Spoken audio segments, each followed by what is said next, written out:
இது சிஸ்டர் எனக்கு பூ கொடுக்கும்போது எப்படி அனுபவமாச்சுன்னா, பாபா சொன்னாங்க இல்லை, ரொம்ப ஸ்னேகத்தினாலே, அந்த உள் அன்பினாலே, ஆன்மீக அந்த பூனுடைய ஒரு வாழ்த்துகள் நான் கொடுக்குறேன் அப்படின்னு அந்த மாதிரி அனுபவமாச்சு.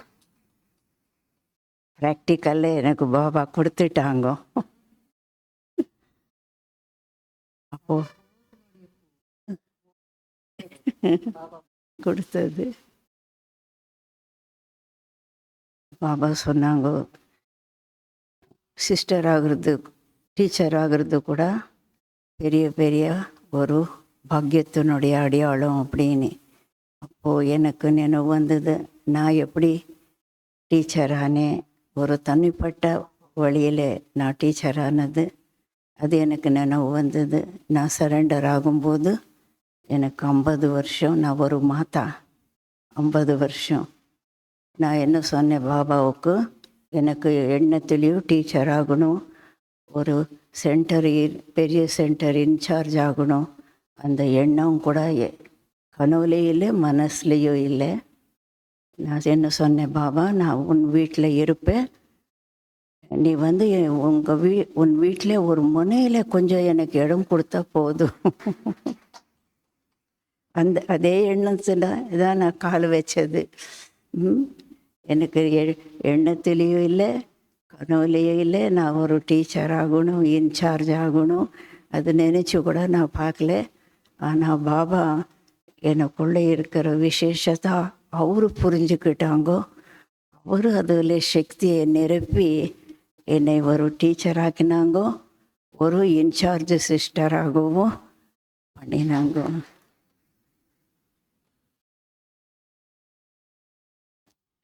அது கூட 13 வருஷம் ஆதி ரத்னம் ராதே தாதின்னு சொல்லி அவர் கூட இருந்தேன்.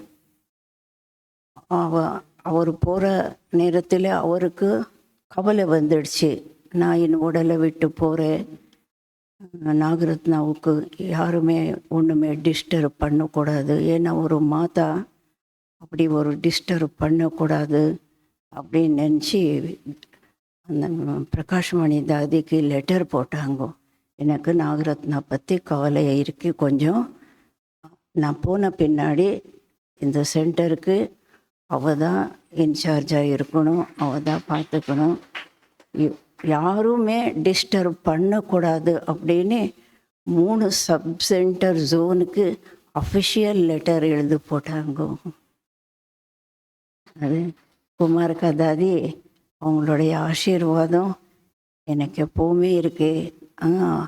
அந்த ஆதியில் இருந்து அவங்க நெருங்கிய தொடர்பில் வந்து கடைசியில் கூட அவங்க இந்த மாதிரி என்ன அஃபிஷியல் லெட்டர் போட்டு எல்லா சென்டருக்கு தெரிவிக்கணும், யாரும் எனக்கு தொந்தரவு கொடுக்கக்கூடாது அப்படின்னு சொல்லி தாதி பிரகாஷ்மணி தாதி உட்கார வச்சாங்க.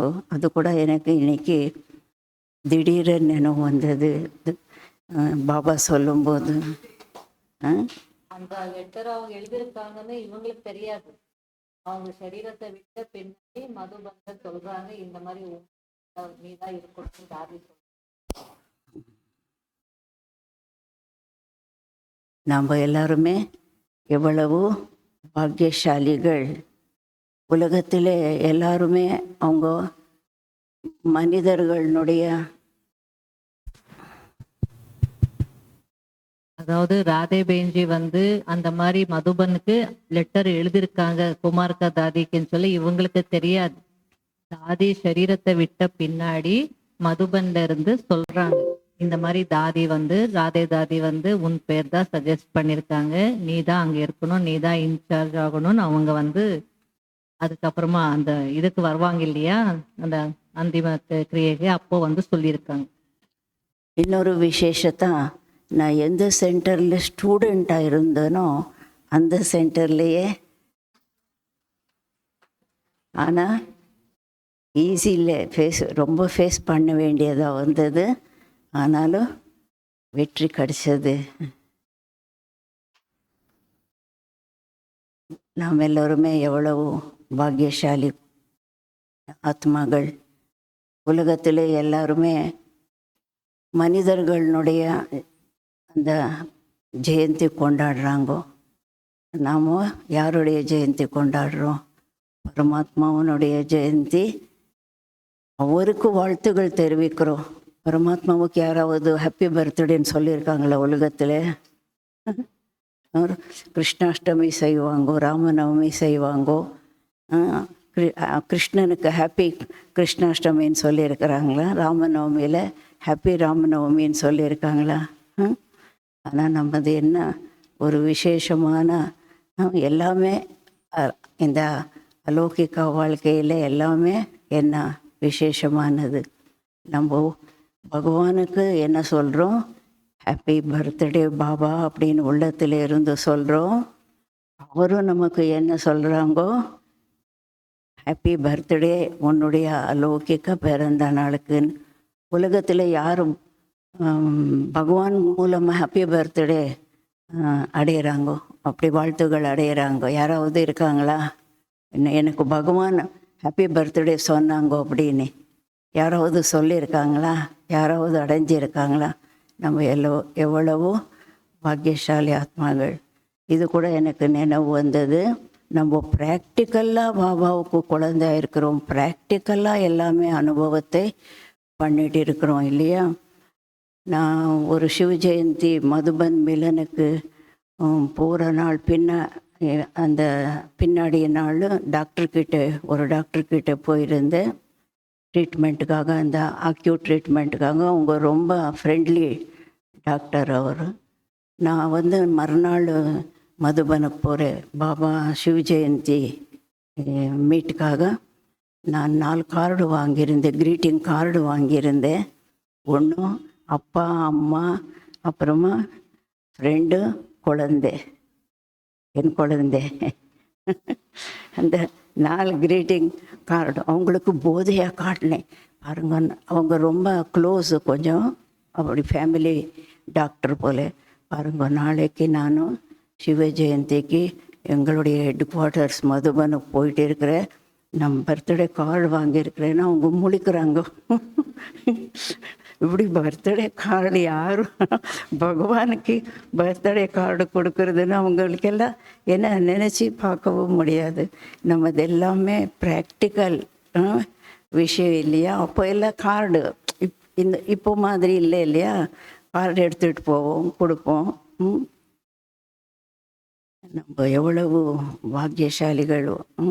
அலௌகிக வாழ்க்கை அவரே நம்மை தேடி வந்தாங்கோ. நம்ம சர்வ வியாபின்னு போய் நம்ம ஏமாற்றிக்கிட்டு இருந்தோம். நம்ம எப்படி தேடிட்டு வந்தாங்க? அவங்க அட்ரஸ் தெரியாது, நமக்கு அவருடைய ஃபோன் நம்பரு தெரியாது. பாபாவனுடைய ஃபோன் நம்பர் இப்போ நமக்கு தெரியும். என்ன பாபாவனுடைய ஃபோன் நம்பர்? 0001 இல்லையா? எஸ்டிடிக்கு என்ன போடுறோம்? 1 0 போடுறோம். ஐஎஸ்டிக்கு 2 0. பாபாவுக்கு 3 0 போடணும். 3 0 அப்படின்னா உடல், அப்புறமா உடல் உறவு, உலகம் எல்லாத்தையும் மறந்து பாபா கிட்டே கனெக்ட் ஆகணும் இல்லையா?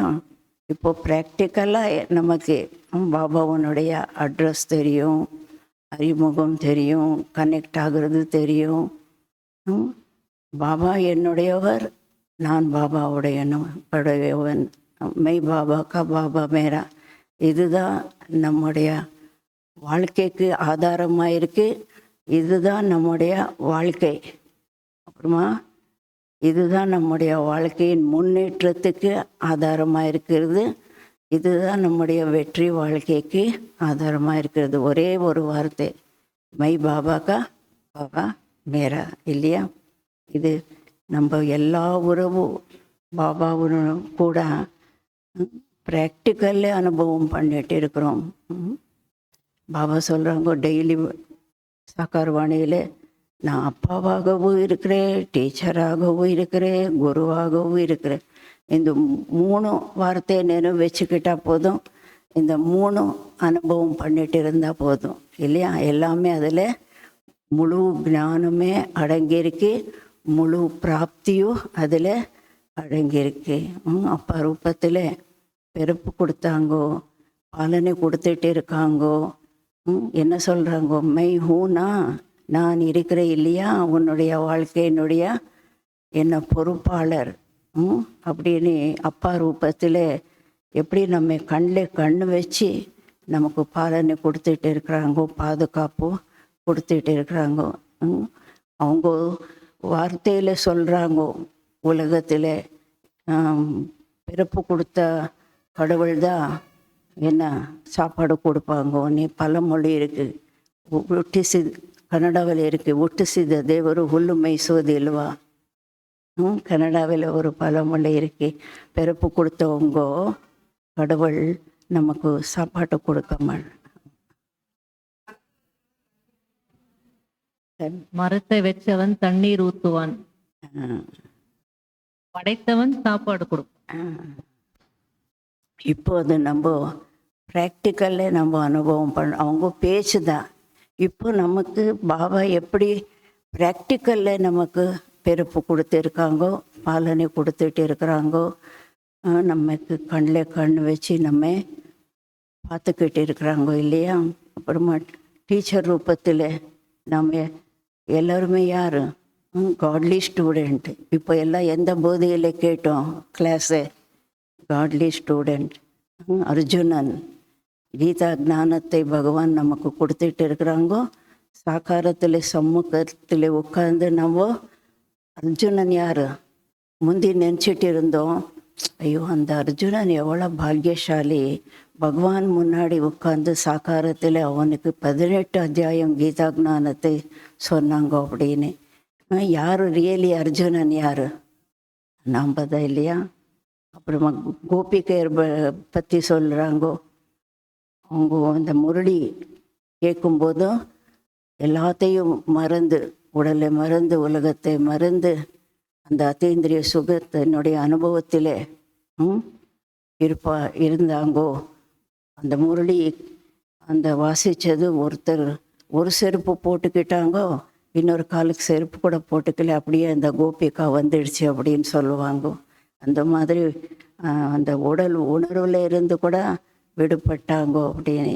யார் கோபிகையர்கள், நாம் தானே அந்த மாதிரி அனுபவத்தை அடைஞ்சிட்டு இருக்கிறோம்.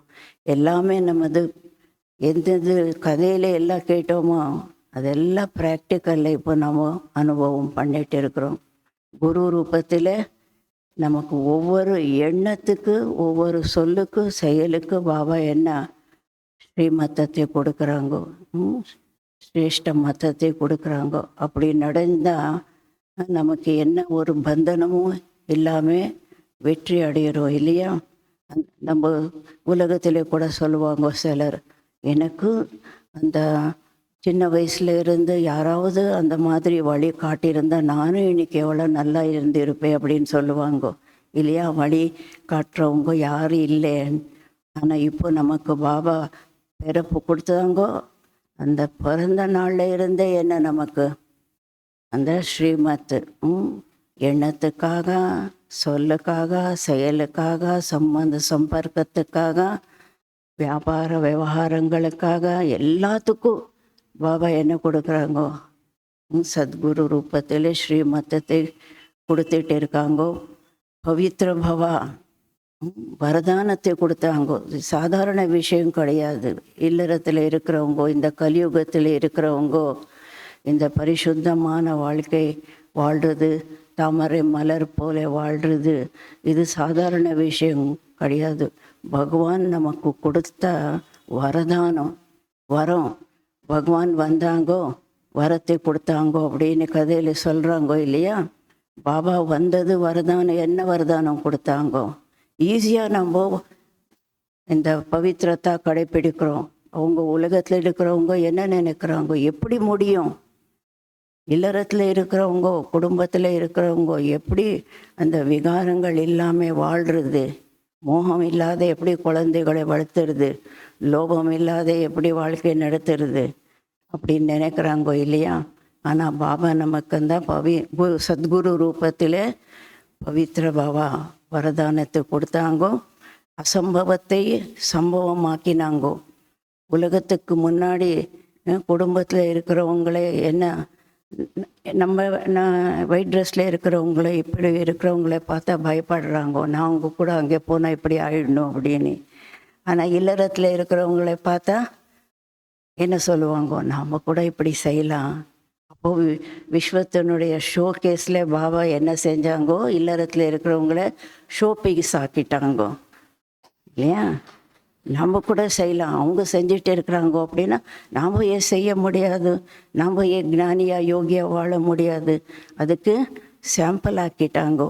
பெரிய பெரிய மகாத்மாக்கள் கூட தலையை குனிக்கணும், நாம் செய்ய முடியாதது நீங்கள் செஞ்சுட்டு இருக்கிறீங்கோ அப்படின்னு. நாங்கள் என்ன நினச்சோம், பவித்திர வாழ்க்கைக்காக வீடு வாசல் விட்டு போகணும்னு நினச்சி விட்டுட்டோம். ஆனால் நீங்கள் இருந்து அந்த மாதிரி வாழ்க்கையை நடத்திட்டு இருக்கிறீங்கோ. இப்படி பாபா சத்குரு ரூபத்தில் என்ன செய்கிறாங்கோ, இந்த மாதிரி ஸ்ரீமத்தத்தை கொடுத்து நம்ம எவ்வளோ உயர்ந்தவங்களா உலகத்துக்கு காட்டிட்டு இருக்கிறாங்கோ இல்லையா. சாதாரணமாக இப்போது பிரம்மகுமாரிஸ் அப்படின்னா எல்லாத்துக்கும் எவ்வளோ மதிப்பு முந்தி தெரியாது. இப்போது நீங்கள் அங்கே போகிறீங்களா, நீங்கள் ரொம்ப பாக்கியசாலி, நீங்கள் ரொம்ப கொடுத்து வச்சவங்க. அங்கே போனால் மாறவே எப்படி ஆரம்பத்தில் இருந்து கடைப்பிடிச்சாங்களோ அதே போல் கடைப்பிடிக்கிறாங்கோ, இடையில மாற மாட்டாங்கோ. அந்த எண்ணமும் இருக்குது. போனவங்கோ சிலர் சொல்லுவாங்க இல்லையா, போனாங்க அங்கேயே மாட்டிக்கிட்டாங்கோ அப்படின்னு கூட சொல்லுவாங்க. அந்த மாதிரி பாபா நமக்கு அப்பா, டீச்சர், சத்குரு ரூபத்தில் 3 ரூபத்தில் நமக்கு பலனை கொடுத்துட்டு இருக்காங்கோ. இந்த 3 ரூபம் எப்போவுமே நினைவில் வச்சுக்கிட்டு இருந்தாலும் போதும், அதே பெரிய முயற்சி ஆகிடும். அதுலேயே எல்லாம் நம்ம அடைஞ்சிடலாம். ஓம் சாந்தி.